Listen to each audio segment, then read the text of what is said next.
Have you ever called yourself lazy? Maybe you hit snooze 5 times. Maybe you keep delaying important work. Maybe you spend hours watching videos, scrolling social media, or doing anything except what you plan to do.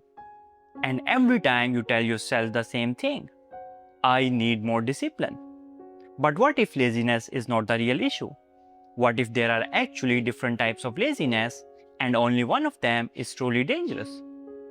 Today we are exploring the 3 types of laziness, why they happen, and how to tell whether you are simply recovering, avoiding discomfort, or slipping into something much more serious.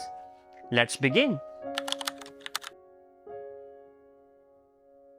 Number 1. Recovery laziness. This is the type that gets misunderstood the most. Imagine you have been working non-stop. Deadlines, responsibilities, stress, pressure. You keep pushing forward even when you are tired. Then one day you wake up and feel completely unmotivated. You don't want to work. You don't want to think. You just want to rest. Most people immediately call this laziness, but often it is actually recovery. Your body is not refusing to perform. It is asking for a break. Think of your energy like a battery. When your phone reaches 1%, nobody gets angry at it. Nobody calls it lazy.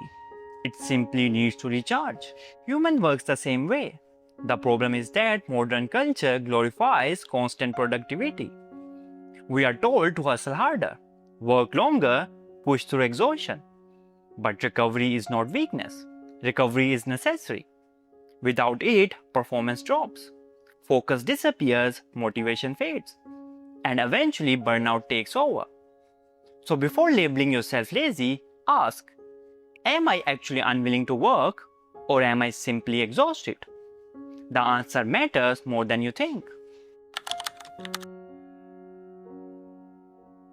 Number 2. Avoidance laziness. Now let's talk about the type most people experience every day. Think about something you have been delaying.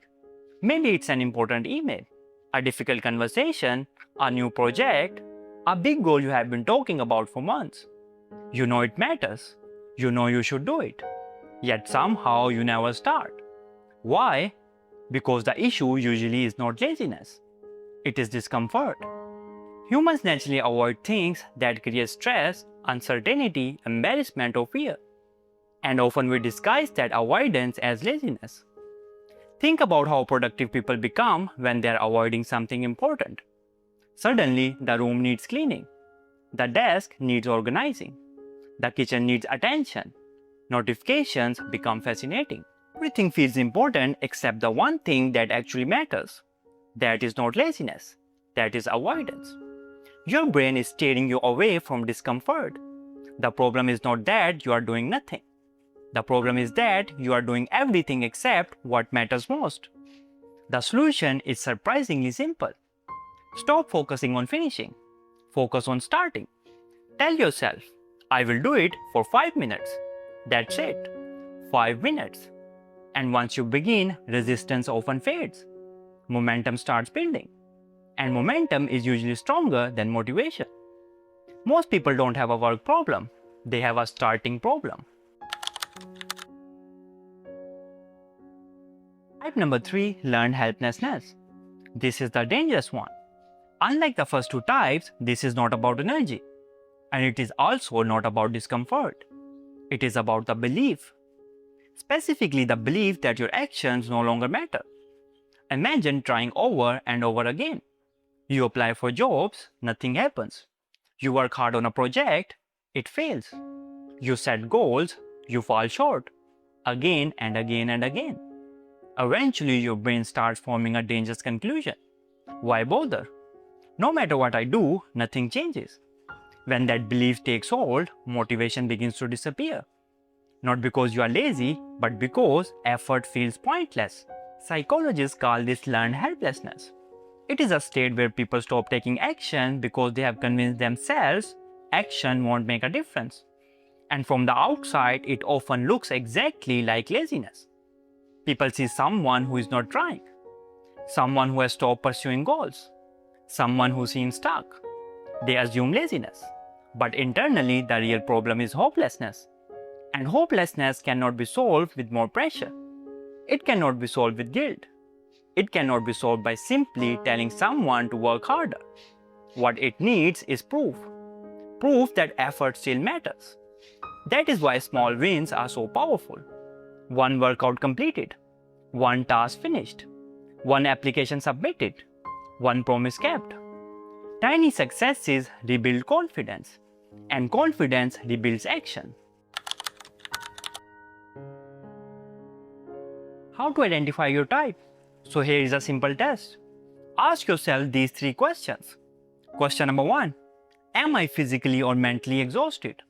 If the answer is yes, you are likely dealing with recovery laziness. Question number 2. Am I avoiding this because it makes me uncomfortable?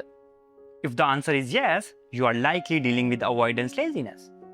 And question number 3. Have I stopped trying because I believe nothing will change? If the answer is yes, you are likely dealing with learned helplessness. And that is the one you should pay the closest attention to. Because hopelessness grows stronger the longer it remains unchallenged.